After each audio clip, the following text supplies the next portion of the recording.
Hello everybody, welcome to my idiot's guide to streaming for dummies. So first of all, what we need to do is a quick speed test on our broadband. Now I recommend, let me just get Xsplit out of the way so it's not a distraction in the corner there. I recommend at least 1 meg upstream. So your downstream doesn't matter, it's all about the upstream. Because we are going to be live streaming at the moment. This is kind of offline, so doing a quick speed test. I do live in a shared house, so you're probably going to see, yeah, so the upstream's being used at the moment. So this upstream is usually like 900k. I've streamed on it, it's kind of alright. You want to kind of rule of thumb where you want to get about 200 or 300k underneath this this level here for what we're going to stream. So you need about 1 meg here. You can stream on about 900. Anything less than that, you're really going to struggle. 512, you know, half a meg.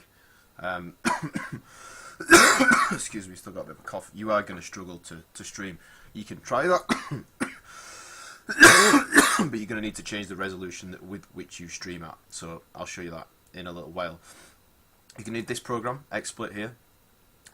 If you show Xsplit on your screen, like I am now, you are going to see this cascading windows kind of thing. I'll show you how to kind of remove that. So you need to set up your own streams, and you are going to have to edit these. Now, it's going to be really difficult for me to record on this and show you, so I will attach some screenshots of how you change the settings in here. Now what you do is you actually need to XSplit. You set the resolution. Mine's 1280 by 720, so 720p, and my frame rate is 25 frames per second. It will show you that. Let's have a look at that.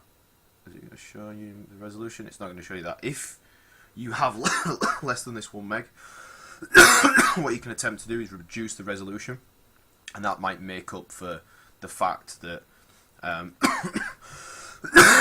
you haven't got the bandwidth to stream at 720p. So also another thing that XSplit allows you to do is compensate for and use more processor towards the streaming, to try and do some post processing before you actually stream up, so it will kind of make it a little crisper even on the lower. So when I have 1 meg, I stream at 600k a second, so I recommend that, and your buffer would be twice the size of that. What I recommend you do when you start streaming is stream, have your game on, and then look at kind of what the CPU usage is.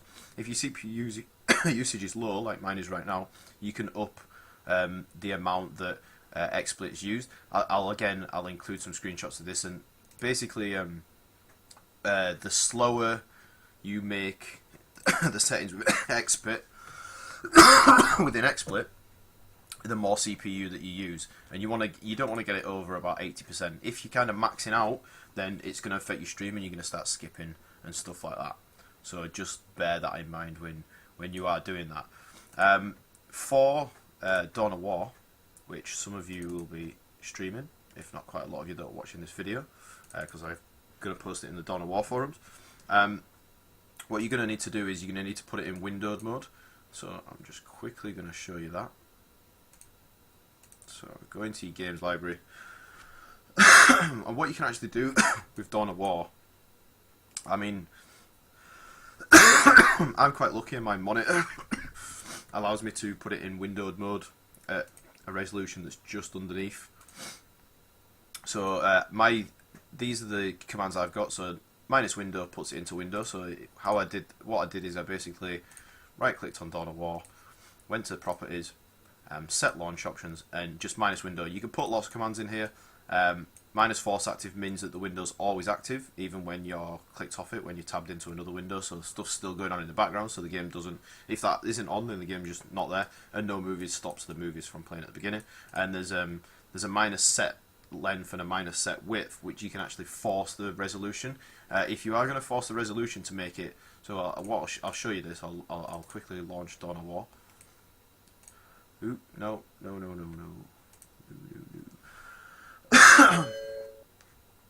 Okay, did not want to do that.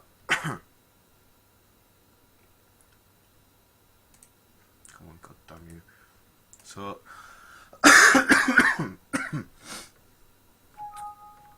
oh my word. So here we go, game's launching now.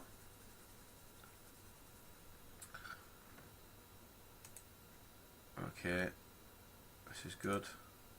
There we go. As you see, my game will launch with no movies, and you'll be able to see that my game's slightly lower than my screen. Now the reason that we do this is so that you can still scroll with the mouse. If it was the same resolution as your desktop, then you would not be able to scroll with your mouse. So when you if you're going to force set a resolution, oh god, not how good having a cough when you're trying to make a video, but if you're going to force a resolution, what you're going to need to do is make it so that it is 16 by 9, otherwise you're going to cause yourself some problems. So for example, let me just show you that if I take, for example, 1080p, say 19, the resolution is 1920, that's the 16, so you divide that by 16, 120, times it by 9, and that should give us 1080, which it does. Therefore, whenever you set a resolution, say for example, your desktop's 1920 by 1080p, and you work out that if you make the bottom 999, then you can scroll with your mouse. So if you divide 999 by the 9, and then times that by 16, that'll give us the width that we need to make it. So our new resolution is 1776 by 999, and we're forcing that resolution, and that'll make the screen slightly lower than our desktop resolution. My monitor actually allows me to do 1768 by 992.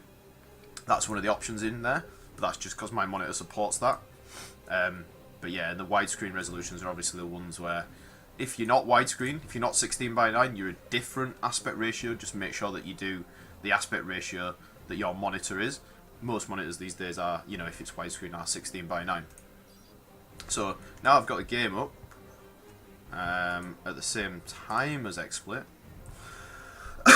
We see that the load is not significant, so we could, in effect, make it slower and get more CPU usage and clean up our stream a little bit. To add the window for the game, a lot of people, when they first get Xsplit, they come in here and they go add screen region, and then they just drop on like that, drop on this window, and it adds like this Dawn of War window. But what you'll find is you'll get the borders in as well, and that's now added this to my window. So basically that's added that there to this recording. So I'm just going to delete that. So that's gone now.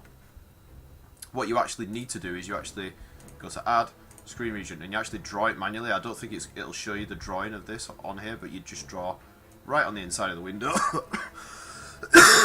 Drag it all the way across like so.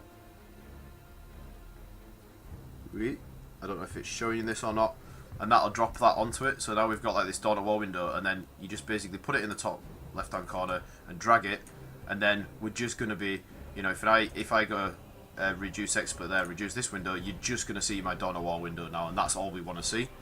So let me go back to Xsplit. So if I just remove that screen region again, you'll see me back to my full desktop, and Dawn of War is there. Now to get rid of Xsplit so we don't see it, if you right click on the viewport here, and you make sure that captured layered windows is not ticked, and then when you go into the options, you go to tools, and in general settings there's capture layered windows, and just make sure that that is unticked, and then what happens is your Xsplit is actually invisible. The reason I've made it visible today is so that you can see it, so that you can see what I'm doing with it.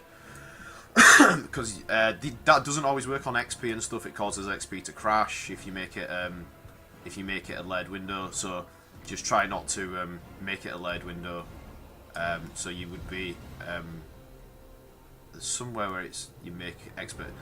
but basically you want to just capture it. I can't remember the exact setting, but basically you want to capture it in XP, otherwise it does crash you. And if your PC is quite slow, then you're just going to have to leave it like this, so you get this, every time you get Xsplit up, you get this cascading windows, which is pretty gay, but that's just what you got to do. So let me just reduce that. Let me just close Dawn of War down for now. So that's pretty much that for streaming. In terms of that, set up yourself either a Twitch account or an owned account. Both free, easy to do. Once you get plenty of subscribers, they're going to let you have a partner account, so you get paid for your advertising. If you're going to be streaming Dawn of War, don't think that you're ever going to make much money.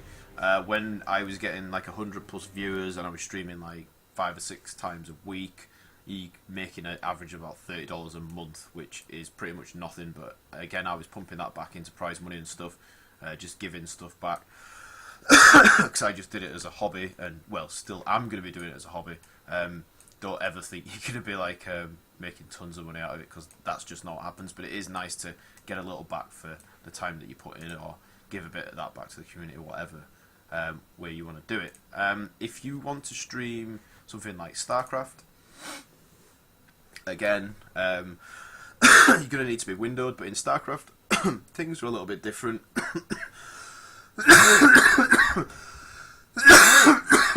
Blizzard kind of got their game right in terms of being able to stream it, made it a lot better. I don't know how well you're seeing this, because I'm not sure if my StarCraft is windowed right now, but I'll quickly show you once I've logged in. Once the game has loaded, ding ding ding ding. I don't need to log in for that. So yeah, windowed full screen, or you can say it windowed. You can do it the same as Dawn of War, but you can actually do a windowed full screen with StarCraft. So this is actually a window now, so it's going to capture it fine on the stream. You know, it's not going to be, if you don't make it windowed, it's just going to flicker and shit, and that's just not good. And StarCraft also, you can run it at a lot lower kind of spec machine than you can with Dawn of War. It's a lot less laggy, a lot less problematic with if your computer's not majorly amazing. You are going to need something at least a dual core, probably even a quad core, depending on what machine you got, and you're going to need quite a bit of RAM, probably about 4 gig, and it's going to help to have a 64-bit operating system, because these machines do take a lot of memory. You know, they're going to work a lot better on the, you know, because the RAM handling on 64-bit operating systems is much slicker than that of 32-bit operating systems. So you're probably going to see a much higher CPU usage. This is an i7, so you know, they don't get loaded up a lot really ever. So that's pretty much it really. Again, resolutions, just make the, if you're broadcasting in 16:9, just try, like, if you haven't got the bandwidth, if you haven't got a meg and you got like 768 or something, just lower that resolution and try and stream with that. You can lower the frame rate to maybe 15 frames a second minimum. That's probably going to help you out a little bit. Yeah, so 15 is probably your floor, or if you've got plenty of bandwidth, you know, get yourself up to 30 or 60. It's going to make for a nice smooth stream. When I get my internet that's going to be like 10 meg up, probably going to be streaming at 5 meg, and probably going to be streaming in full 1080. So, oh, there's the resolutions there. So there's the 16:9. Just make sure there's 16:9s if that's what you're doing. So I'm probably going to be streaming in 1080, 5 meg a second. I'm probably going to be doing it at 30 or 60 frames a second, and it's going to be a pretty slick stream. But you just need to make sure you do have that upstream. They don't have that everywhere. And then when you want to broadcast, you just have all your different ones set in. I've got my Cast normal stream, my StarCraft stream, and my stream 2 all programmed in, so I can just instantly stream on which one I would like to stream on. And that's pretty much it. It's just the screenshots I guess I have to put in there, but just make note of the major thing is this CPU usage, because you can really get XSplit to really do a lot of work in the background post-processing. So if you've got a really slick computer and not a very good broadband connection like I didn't have, like a 1 meg up isn't very good for streaming. I was told that I wouldn't be able to stream at 720p with my internet connection, but I had Xsplit doing a lot of post-processing, so my stream was watchable. You know, it wasn't the nicest stream out there, but it was watchable. Plenty of people watched it, so you know, you can do it, and you can possibly you know, you can possibly even stream on 768. Anything lower than that 512. I've tried to help people set up 512 streams, and it's blocky and crappy and laggy, and I just wouldn't recommend it at all. And if you've got any more than that, just use the rules. So say you've got a 1500 stream at like 1 meg, 1200, something like that. Leave like 200 or 300k, because you're going to need that for the game. You're going to need it for your overhead on your internet connection. You don't want to be like fully utilising that that full upstream. Can cause you problems, etc. Your stream might lag a little bit if your internet connection, you know, because it's constantly keeping that full bandwidth of your internet connection used up. So it can get a little bit laggy, cause your games to lag when you're playing with people, stuff like that. So just be conscious of that, and hopefully this has helped you out. If you've got any questions, drop them in the thread. Drop me an email, shalesacast@gmail.com. I might not respond immediately because I've got a lot of stuff on, but I'll try and help you out if I can. Okay, take it easy. Thanks for watching.